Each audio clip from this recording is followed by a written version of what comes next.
नमस्कार दोस्तों, आज लेके आए हैं 50 मोस्ट इम्पॉर्टेंट क्वेश्चन जो आपके यूपी होमगार्ड और यूपी पुलिस में पूछे जाएंगे। यह क्लास आपके लिए बहुत ही इम्पोर्टेंट साबित होगा, तो आप सभी लोग वीडियो के अंत तक बने रहें और देखें कि आपके कितने क्वेश्चन सही होते हैं। तो दोस्तों शुरू करते हैं। आज का पहला क्वेश्चन है, प्राचीन काल में रेशम मार्ग पर नियंत्रण रखने वाले शासकों में सबसे प्रसिद्ध कौन थे?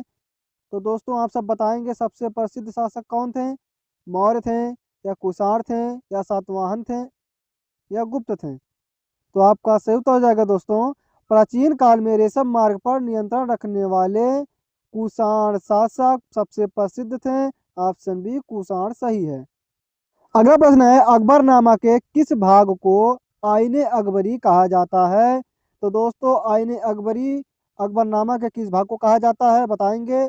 भाग पहले को कहा जाता है, या दूसरे भाग को कहा जाता है, या तीसरे भाग को कहा जाता है, या चौथे भाग को कहा जाता है? तो दोस्तों आपका सही उत्तर हो जाएगा, अकबरनामा के तीसरे भाग को आईने अकबरी कहा जाता है। आपका सही उत्तर हो जाएगा ऑप्शन सी, भाग 3।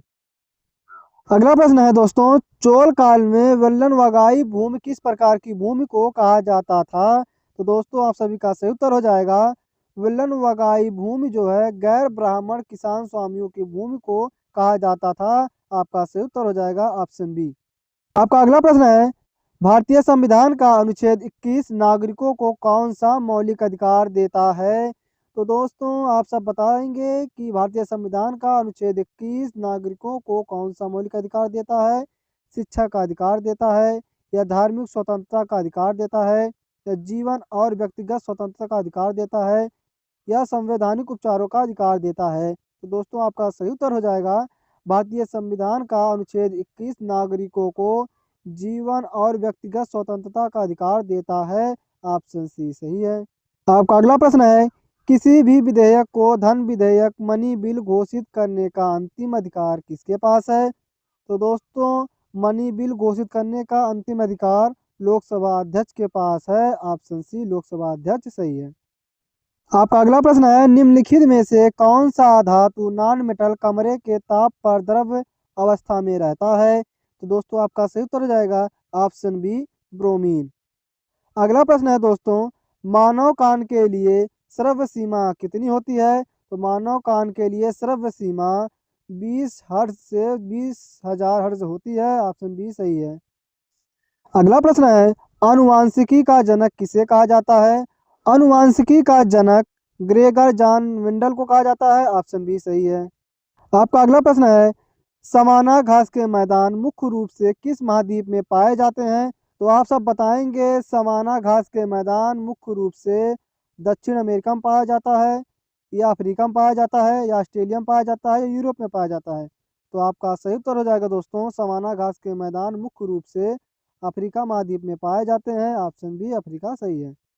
अगला प्रश्न है, किस काल्पनिक रेखा को अंतरराष्ट्रीय तिथि रेखा इंटरनेशनल डेट लाइन कहा जाता है? तो आप सब बताएंगे किस काल्पनिक रेखा को अंतरराष्ट्रीय तिथि रेखा कहा जाता है। 0 डिग्री देशांतर को कहा जाता है, या 180 डिग्री देशांतर को कहा जाता है, या 23.5 डिग्री अक्षांश को कहा जाता है, या 66.5 डिग्री अक्षांश को कहा जाता है? तो आपका सही उत्तर हो जाएगा, 180 डिग्री देशांतर को काल्पनिक रेखा का अंतरराष्ट्रीय तिथि रेखा कहा जाता है। आपका सही उत्तर है ऑप्शन बी। अगला प्रश्न है, उत्तर प्रदेश के किस शहर में नाथ कॉरिडोर का निर्माण किया जा रहा है? तो आपका सही उत्तर हो जाएगा, उत्तर प्रदेश के बरेली शहर में नाथ कॉरिडोर का निर्माण किया जा रहा है। ऑप्शन बी बरेली सही है। अगला प्रश्न है, यूपी के किस जिले में एशिया का सबसे बड़ा हवाई अड्डा जेवर बन रहा है? तो आपका सही उत्तर हो जाएगा, यूपी के गौतम बुद्ध नगर जिले में एशिया का सबसे बड़ा हवाई अड्डा जेवर बन रहा है। आपका सही उत्तर है ऑप्शन सी गौतम बुद्ध नगर। आपका अगला प्रश्न है, मोतीलाल नेहरू बाल संग्रहालय उत्तर प्रदेश के किस शहर में स्थित है? तो आपका सही उत्तर हो जाएगा ऑप्शन सी लखनऊ। लखनऊ शहर में मोतीलाल नेहरू बाल संग्रहालय स्थित है। ऑप्शन सी लखनऊ सही है। आपका अगला प्रश्न है, अन्वीक्षण शब्द में कौन सी संधि है? अन्वीक्षण शब्द में यड़ संधि है। ऑप्शन सी सही है। इसका सही संधि विच्छेद होगा अनुधन ईक्षण अन्वीक्षण। ऑप्शन सी यड़ संधि सही है। आपका अगला प्रश्न है, जो इंद्रियों द्वारा न जाना जा सके वाक्यांश के लिए एक शब्द है। तो आपका सही उत्तर है ऑप्शन सी, ए और बी दोनों। ए अगोचर, बी अतीन्द्रिय, दोनों सही है। आपका सही उत्तर है ऑप्शन सी। आपका अगला प्रश्न है, G20 शिखर सम्मेलन 2025 का आयोजन किस देश में हुआ। तो G20 शिखर सम्मेलन 2025 का आयोजन दक्षिण अफ्रीका में हुआ। ऑप्शन बी सही है। आपका अगला प्रश्न है, उत्तर प्रदेश सरकार ने किस तिथि को नो नॉन वेज डे घोषित किया है। तो आपका सही उत्तर हो जाएगा ऑप्शन बी 25 नवंबर। 25 नवंबर को उत्तर प्रदेश सरकार ने नो नॉन वेज डे घोषित किया है। आपका अगला प्रश्न है, IPL 2025 की सबसे महंगी खरीद ऋषभ पंत को किस टीम ने खरीदा। तो दोस्तों आपका सही उत्तर हो जाएगा option B, Lucknow super giants ने 27 करोड़ में ऋषभ पंत को खरीदा था। आपका सही उत्तर है ऑप्शन बी। आपका अगला प्रश्न है, भारत रत्न 2024-25 से सम्मानित डॉक्टर MS स्वामीनाथन का संबंध किस क्षेत्र से है। तो आपका सही उत्तर हो जाएगा ऑप्शन बी, कृषि विज्ञान क्षेत्र से। कृषि विज्ञान क्षेत्र से डॉक्टर MS स्वामीनाथन का संबंध है। अगला प्रश्न है, उत्तर प्रदेश के किस जिले में देश का पहला टेलीकॉम सेंटर ऑफ एक्सीलेंस बनेगा। तो दोस्तों आप सब बताएंगे, उत्तर प्रदेश के किस जिले में देश का पहला telecom centre of excellence Noida में बनेगा, या सहारनपुर में बनेगा, या लखनऊ में बनेगा, या कानपुर में बनेगा। तो दोस्तों आपका सही उत्तर हो जाएगा उत्तर प्रदेश के सहारनपुर जिले में देश का पहला टेलीकॉम सेंटर ऑफ एक्सीलेंस बनेगा। ऑप्शन बी सहारनपुर सही है। आपका अगला प्रश्न है, हेनले पासपोर्ट इंडेक्स 2025 में प्रथम स्थान पर कौन सा देश है। तो आपका सही उत्तर हो जाएगा, हेनले पासपोर्ट इंडेक्स 2025 में प्रथम स्थान पर सिंगापुर है। ऑप्शन बी सिंगापुर सही है।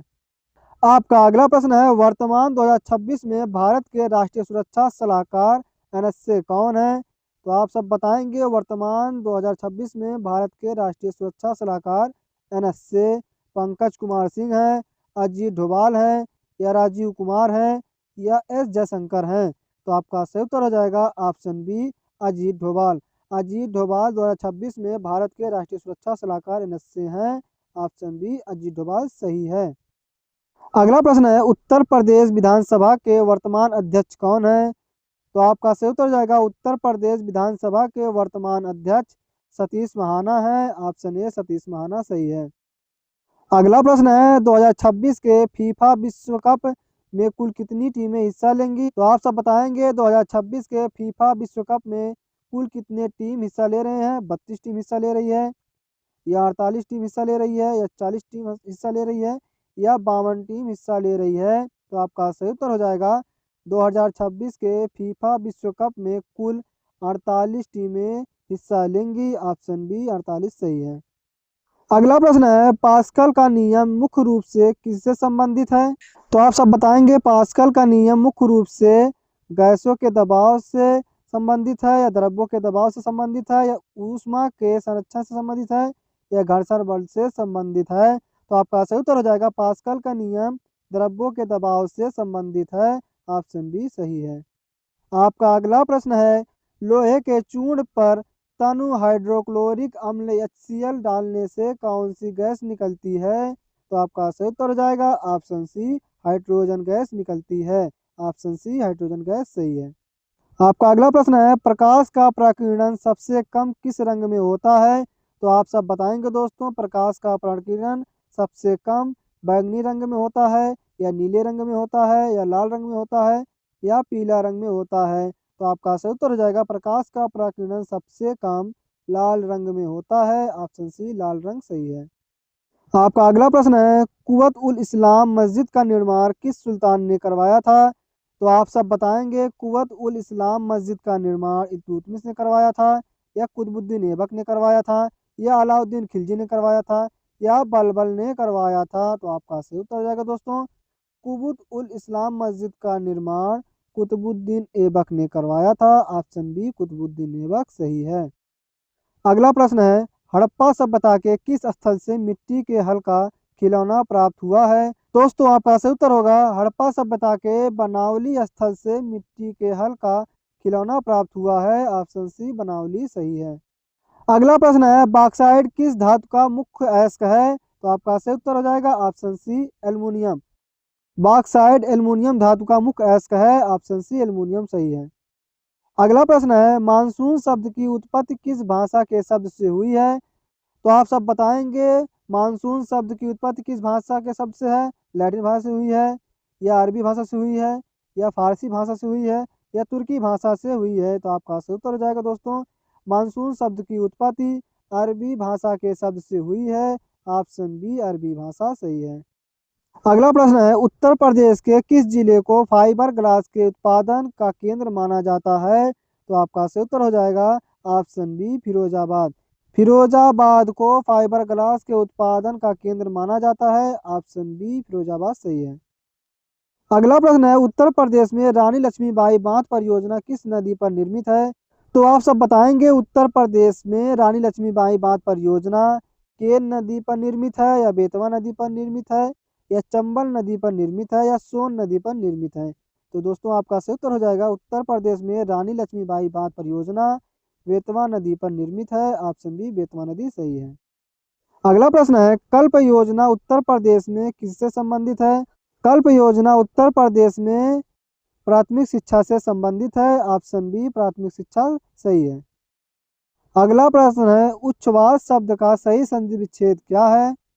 तो दोस्तों आपका सही उत्तर हो जाएगा उच्छ्वास शब्द का सही संधि विच्छेद उत्तधन श्वास है। ऑप्शन बी सही है। अगला प्रश्न है आंखें फेर लेना मुहावरे का सही अर्थ क्या है? आंखें फेर लेने मुहावरे का अर्थ दूसरी तरफ देखना होगा, या प्रतिकूल हो जाना होगा, या गुस्सा करना होगा, या बहुत प्यार करना होगा। तो दोस्तों आपका सही उत्तर हो जाएगा आंखें फेर लेने मुहावरे का सही अर्थ है प्रतिकूल हो जाना या बदल जाना। ऑप्शन बी सही है। अगला प्रश्न है शुद्ध वर्तनी का चयन कीजिए। तो आपका शुद्ध वर्तनी का जो शब्द है वह सही होगा। ऑप्शन सी उज्ज्वल। उज्ज्वल सही है। अगला प्रश्न है आईपीएल 2025 की नीलामी में खरीदे गए मिचेल स्टार्क किस टीम का हिस्सा बने? तो आपका सही उत्तर हो जाएगा आईपीएल 2025 की नीलामी में खरीदे गए मिचेल स्टार्क जो है दिल्ली कैपिटल टीम का हिस्सा बने। ऑप्शन बी दिल्ली कैपिटल सही है। अगला प्रश्न है विश्व प्रेस स्वतंत्रता सूचकांक 2025 में भारत का कौन सा स्थान है? तो दोस्तों आपका सही उत्तर हो जाएगा ऑप्शन बी 191वां स्थान है। अगला प्रश्न है उत्तर प्रदेश के किस रेलवे स्टेशन को ग्रीन रेलवे स्टेशन का गोल्ड प्रमाण मिला है? तो आपका सही उत्तर हो जाएगा उत्तर प्रदेश के आगरा कैंट रेलवे स्टेशन को ग्रीन रेलवे स्टेशन का गोल्ड प्रमाण मिला है। ऑप्शन बी आगरा कैंट सही है। अगला प्रश्न है 2026 शीतकालीन ओलंपिक का आयोजन कहाँ होगा? तो आपका सही उत्तर हो जाएगा विंटर ओलंपिक का आयोजन मिलान और कार्टिना इटली में होगा। ऑप्शन बी सही है। अगला प्रश्न है ब्रिक्स में शामिल होने वाला नवीनतम देश कौन सा है 2025-26 के संदर्भ में? तो दोस्तों आप सब बताएंगे कौन सा होगा। सऊदी अरब होगा, या अर्जेंटीना होगा, या नाइजीरिया होगा, या इंडोनेशिया होगा। दोस्तों आपका सही उत्तर हो जाएगा ऑप्शन डी इंडोनेशिया। अगला प्रश्न है उत्तर प्रदेश सरकार ने वृक्षारोपण जन अभियान 2025 के तहत कितने करोड़ पौधे लगाने का लक्ष्य रखा है? 25 करोड़ लगाने का लक्ष्य रखा है, या 37 करोड़ लगाने का लक्ष्य रखा है, या 50 करोड़ लगाने का लक्ष्य रखा है, या 15 करोड़ लगाने का लक्ष्य रखा है? तो दोस्तों आपका सही उत्तर हो जाएगा उत्तर प्रदेश सरकार ने वृक्षारोपण जन अभियान 2025 के तहत 37 करोड़ पौधे लगाने का लक्ष्य रखा है। ऑप्शन बी 37 करोड़ सही है। अगला प्रश्न है राष्ट्रीय खेल 2025 की मेजबानी भारत का कौन सा राज्य कर रहा है? तो आपका सही उत्तर हो जाएगा राष्ट्रीय खेल 2025 की मेजबानी भारत का उत्तराखंड राज्य कर रहा है। ऑप्शन बी सही है। अगला प्रश्न है हाल ही में प्रधानमंत्री ने देश के किस राज्य में नमो भारत ट्रेन के अगले चरण का उद्घाटन किया है? तो आपका सही उत्तर हो जाएगा ऑप्शन बी उत्तर प्रदेश। अगला प्रश्न है वर्तमान 2026 में भारत के महान्यायवादी अटॉर्नी जनरल कौन है? तो आपका सही उत्तर हो जाएगा वर्तमान 2026 में महान्यायवादी आर वेंकटरमणि हैं। ऑप्शन ए सही है। अगला प्रश्न है यूपी के किस शहर को मैग्नेट सिटी के रूप में विकसित किया जा रहा है? तो आपका सही उत्तर हो जाएगा यूपी के लखनऊ शहर को मैग्नेट सिटी के रूप में विकसित किया जा रहा है। ऑप्शन बी लखनऊ सही है। अगला प्रश्न है स्वच्छ वायु सर्वेक्षण 2025 में 10 लाख से अधिक आबादी वाले शहर में प्रथम स्थान पर कौन है? तो आपका सही उत्तर हो जाएगा स्वच्छ वायु सर्वेक्षण 2025 में 10 लाख से अधिक आबादी वाले शहर में प्रथम स्थान पर इंदौर है। ऑप्शन ए इंदौर सही है। आज का अंतिम प्रश्न है और आपके लिए होमवर्क रहेगा, तो आप सब बताएंगे अगली वीडियो में इसका आंसर। उत्तर प्रदेश के वर्तमान उप मुख्यमंत्री कौन है? जनवरी 2026 की स्थिति के अनुसार आप सब बताएंगे कौन है। A B C D. आप अपना सही उत्तर कमेंट बॉक्स में बताएं और ये भी बताएं कि 50 क्वेश्चन में से आपके कितने क्वेश्चन सही हुए हैं। मिलते हैं नेक्स्ट वीडियो में। धन्यवाद।